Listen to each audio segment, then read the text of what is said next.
चलिए एक बार फिर से स्वागत है आपका आपके अपने चैनल विजार्ड इंग्लिश में। बिना टाइम वेस्ट किए चलो स्टार्ट कर देते हैं कुछ पढ़ना। नेक्स्ट जो आपके लिए आज मैं लेके आई हूँ वो है मॉडल का नेक्स्ट पार्ट। डेयर नीड जो है वो ऑर्डिनरी वर्ब की तरह भी यूज होते हैं और ऑक्सिलरी वर्ब की तरह भी यूज होते हैं। अभी मैंने आपको पिछले वीडियो में भी बताया था ऑर्डिनरी वर्ब्स क्या होती हैं। वो वर्ब्स जिनके आगे किसी हेल्पिंग वर्ब को लगाकर हम एक नया सेंटेंस बना सकते हैं, वो होती हैं ऑर्डिनरी वर्ब्स। जैसे कि मैंने बोला ही do not need he do not need to do that, मतलब उसको वो करने की जरूरत नहीं थी। और मैंने बोला he need not to do that, तो मैंने यहाँ पे क्या करा, नीड को एक बार ऑर्डिनरी वर्ब की तरह यूज करा और दूसरी बार ऑक्सिलरी वर्ब की तरह यूज किया। ऑक्सिलरी वर्ब का मतलब है अगर कोई वर्ड हेल्पिंग वर्ब की जगह आने लग जाए और उसका काम करने लग जाए तो वो ऑक्सिलरी वर्ब कहलाता है। ऑर्डिनरी वर्ब्स वो होती हैं जो एक्शन वर्ब की तरह यूज होती हैं और एक्शन वर्ब की जगह आके और मेन वर्ब का काम करती हैं, जिसकी सेकंड या थर्ड फॉर्म बना सकते हैं, उसे कहते हैं आप एक्शन वर्ड। तो कई सारे सेंटेंसेस देखेंगे और रूल्स के साथ देखेंगे कि कैसे आप नेगेटिव में, कैसे आप पॉजिटिव में, या किसी को कैसे आप ऑर्डिनरी और ऑक्सिलरी वर्ब के साथ कई सारे सेंटेंसेस बना के और बहुत अच्छे से रिप्रेजेंट कर सकते हैं खुद को परफेक्ट इंग्लिश के साथ। तो चलिए फिर देखते हैं वीडियो। नीड और need not to. Need and need not to को पढ़ने के लिए हमें सबसे पहले समझना होगा नीड का मतलब क्या है। नीड का मतलब क्या होता है? जरूरत। ठीक है, तो जरूरत है किसी चीज को करने की या नहीं है तो नीड नॉट। अगर जरूरत है तो नीड, और अगर उस चीज को करने की जरूरत नहीं है तो नीड नॉट का यूज कीजिए। Need it can be treated as an auxiliary और एज एन ऑर्डिनरी वर्ब। अब यहाँ पे दो चीजें आई हैं हमारे पास में, ऑक्सिलरी वर्ब की तरह भी यूज होता है और ऑर्डिनरी वर्ब की तरह भी इसे यूज किया जा सकता है। कैसे किया जा सकता है? अगर किसी भी सेंटेंस में आप ऐसा महसूस कर रहे हैं कि ये तो हेल्पिंग वर्ब की जगह आके और हेल्पिंग वर्ब का काम कर रहा है, सब्जेक्ट को हेल्प करने का काम कर रहा है, तो ये आपका ऑक्सिलरी वर्ब है।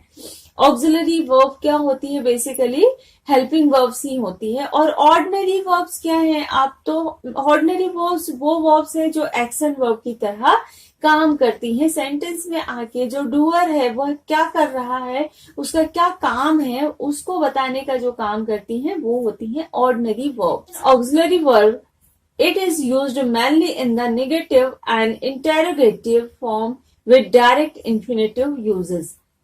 अगर हम ऑक्सिलरी वर्ब की बात करते हैं तो ये किस काम में यूज आती है? ये निगेटिव बनाने के लिए काम आती है। मैंने आपको बताया था कि जब भी आप नॉट लगाएंगे तो आपको हेल्पिंग वर्ब लगाना होगा। और ऑक्सिलरी क्या है? ऑक्सिलरी भी हेल्पिंग वर्ब का ही सिनोनिम है, आप ये समझ लीजिए। सिनोनिम मतलब क्या होता है? ये भी पर्यायवाची है किसका? हेल्पिंग वर्ब का, या सिनोनिम है हेल्पिंग वर्ब का। तो ये नेगेटिव और इंटेरोगेटिव बनाने के लिए आपको हेल्पिंग वर्ब या ऑक्सिलरी का काम होता ही है। मैंने ये पिछले वीडियो में और जितने भी वीडियोस अभी तक ग्रामर के डाले सब में इस बात को बार बार दोहराया है। फॉर्म विथ डायरेक्ट इन्फिनेटिव, और ये साथ में डायरेक्ट इन्फिनेटिव में आता है, मतलब शुरू में लग के इन्फिनेटिव, यानी कोई भी इसके सबसे शुरू में लगती है उसे इन्फिनेटिव कहते हैं। चलिए एग्जाम्पल्स पढ़ेंगे तो समझ में आएगा कि एक्चुअली में हम क्या बोल रहे हैं। ऑर्डिनरी वर्ब की तरह अगर बात करें तो नीड का यूज देखिए। पहले एग्जाम्पल देखिए, he needs to work hard. उसको जरूरत है कि वो वर्क हार्ड करे, मतलब हार्ड वर्क करे। नीड्स यहाँ पे इसी में वर्ब की फर्स्ट फॉर्म में आईएनजी, मतलब ये क्या है? सिंपल का प्रेजेंट है। सबसे पहले तो अगर आपने मेरी टेंस वाली वीडियो नहीं देखी है तो सबसे पहले उसे देख लीजिए। जब तक आपको वो समझ में नहीं आएगा तब तक आप कुछ भी ग्रामर का कुछ नहीं कर सकते, इतना याद रखिए। तो सबसे पहले आप अच्छे से टेंस पढ़ लीजिए, इसके बाद ही किसी और टॉपिक पे स्विच करिएगा। तो यहाँ पे ही क्या है? एक्चुअली में थर्ड पर्सन है, और थर्ड पर्सन के साथ हमने, थर्ड पर्सन है और सिंगुलर नंबर भी है, तो थर्ड पर्सन सिंगुलर नंबर के साथ हमने क्या लगा दिया? वर्ब की फर्स्ट फॉर्म के साथ एज लगा दिया, टू वर्क हार्ड, उसे ये काम। तो यहाँ पे ये जो है ये तो यहाँ ऑर्डिनरी वर्ब की तरह काम कर रही, क्योंकि हमने तो ये रूल पढ़ा था कि जब भी है ना वो जब भी subject plus verb first form उसमें एज या ईएस आएगा तो ये सिंपल होगा और ऑब्जेक्ट होगा, तो इसमें सारी चीजें फाइंड आउट हो रही हैं। ये सब्जेक्ट है आपका, ठीक है, ये क्या है, मैन वर्ब की फर्स्ट फॉर्म है, उसमें एज या ईएस भी लगा है, और यहाँ पे वर्क हार्ड जो है वो क्या है, ऑब्जेक्ट है। तो यहाँ पे सारी चीजें फाइंड आउट हो रही है, तो आप ये समझ सकते हैं कि ये जो है वो इंडेफिनिट का सेंटेंस है, मतलब ये ऑर्डिनरी वर्ब की तरह यूज हो रही है। Do not need to work hard, देखिए डू लगा है ना, और नीड जो है वो मैन वर्ब में आया है, मतलब एक्शन वर्ब की तरह यूज हो रहा है यहाँ पे।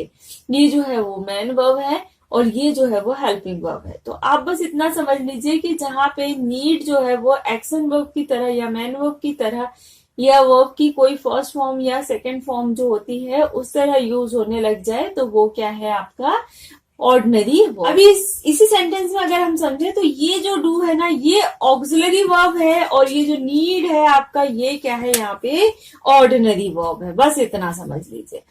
अब ऑक्सिलरी वर्ब की बात करते हैं। देखिए एग्जाम्पल से ऑक्सिलरी वर्ब अब क्या हो जाएंगी, अगर नीड खुद ही हेल्पिंग वर्ब की जगह आने लग जाए तो वो ऑक्सिलरी वर्ब हो जाएगा। Need I write to him a letter, क्या मुझे, देखिए क्या से सेंटेंस स्टार्ट हो रहा है और आगे क्या आया है, नीड आया है, मतलब इंटेरोगेटिव बनाते समय हमें क्या लाना होता है, हेल्पिंग वर्ब को आगे निकाल के लाना होता है, और हमने यहाँ पे क्या लेके आए हैं, नीड लेके आए, मतलब ये क्या हो गई, हेल्पिंग वर्ब को और क्या कहते हैं, ऑक्सिलरी वर्ब कहते हैं। तो ये हमारी यहाँ पे क्या हो गई, ऑक्सिलरी वर्ब हो गई। क्या हो गई, ऑक्सिलरी वर्ब हो गई, ठीक है। Write to him a letter, अब ये जो राइट है ये क्या है, यहाँ पे मैन वर्ब है। देखिए यहाँ पे नीड आया ऑक्सिलरी की तरह, राइट आया मैन वर्ब की तरह, ठीक है। अब नीचे देखिए, I need not to go there, अगर आपको नेगेटिव बनाना है तो भी आप नीड नॉट का यूज करके बना सकते हैं। नीड जो है वो ऑक्सिलरी की तरह यूज हो रहा है, हेल्पिंग वर्ब की तरह यूज हो रहा है, इसलिए हमने उसके बाद नॉट रख दिया। मैंने बताया था आपको इस पिछले वीडियो में कि जब भी आपको नॉट यूज करना होगा तो आपको क्या करना होगा, हमेशा हेल्पिंग वर्ब सर्च करनी होगी, और हेल्पिंग वर्ब सर्च करके उसके जस्ट साइड में आपको नॉट लगाना होगा। तो हमने नीड के बाद नॉट लगाया, मतलब ये हमारी क्या है, हेल्पिंग वर्ब है। हेल्पिंग वर्ब है मतलब ऑक्सिलरी वर्ब है। I need not go to there again, मुझे वहां फिर से जाने की जरूरत नहीं है। तो ये था हमारा ऑर्डिनरी और ऑक्सिलरी वर्ब के साथ नीड का यूज। ऐसे ही एक और वर्ब है हमारी, एक और मॉडल है जिसे हम सेम नीड की तरह यूज करते हैं, डेयर। आपने सुना होगा डेयर का यूज भी नीड की तरह ही होता है। अगर आप उसे ऑक्सिलरी वर्ब की तरह यूज हो रहे हैं तो वो हेल्पिंग वर्ब की में आएगा और उसको एक और सपोर्टिव वर्ब की जरूरत पड़ेगी या एक मैन वर्ब की जरूरत जरूर पड़ेगी। और अगर डेयर खुद ऑक्सिलरी वर्ब की तरह यूज होने लग जाता है तो उसे और एक और मैन वर्ब या एक्शन वर्ड की जरूरत पड़ती है। चलिए देख लेते हैं तो समझ में आएगा। एग्जाम्पल्स देखिए, एग्जाम्पल फर्स्ट वाला मैंने लिखा है ऑक्सिलरी का, डेयर्ड ही से नो, क्या उसमें नो बोलने की हिम्मत हो पाई। तो यहाँ पे ये डेयर जो है ना वो ये शो कर रहा है कि ये ऑक्सिलरी वर्ब की तरह यूज हो रहा है, क्योंकि ये सामने आया है, सबसे पहले निकल के आया है, सबसे पहले निकल के आने के बाद उसको ही हम हेल्पिंग वर्ब की तरह यूज कर रहे हैं। और ये इंटरोगेटिव का सेंटेंस है, साथ ही साथ ये इनडेफिनेट का सेंटेंस है, पास्ट के इनडेफिनेट का सेंटेंस है। चलिए दूसरा वाला रूल देखिए, दूसरा वाला सेंटेंस देखिए, दूसरा वाला एग्जाम्पल देखिए। They dare not abuse his rivals, उनके अंदर इतनी हिम्मत नहीं है कि वो अपने राइवल को अब्यूज कर सके। क्वेश्चन वर्ड नहीं आएगा यहाँ पे, बाय मिस्टेक हो गया, ये निगेटिव सेंटेंस है ये, ठीक है। तो डेयर के बाद नॉट लगाए, मतलब आप समझ सकते हैं कि ये क्या है, ऑक्सिलरी वर्ब है। अब नीचे आइए, ऑर्डिनरी वर्ब्स क्या होती हैं। सी डेयर्ड, देखो यहाँ पे ये हेल्पिंग वर्ब की तरह ही यूज हो रहा है। She dared her sister to touch her में पास के इंडेफिनिट का सेंटेंस है, तो इसमें हमने पढ़ा था ना कि कोई भी सब्जेक्ट प्लस वर्ब की सेकेंड फॉर्म आ जाए तो वो क्या है, हमारा इंडेफिनिट सेंटेंस है।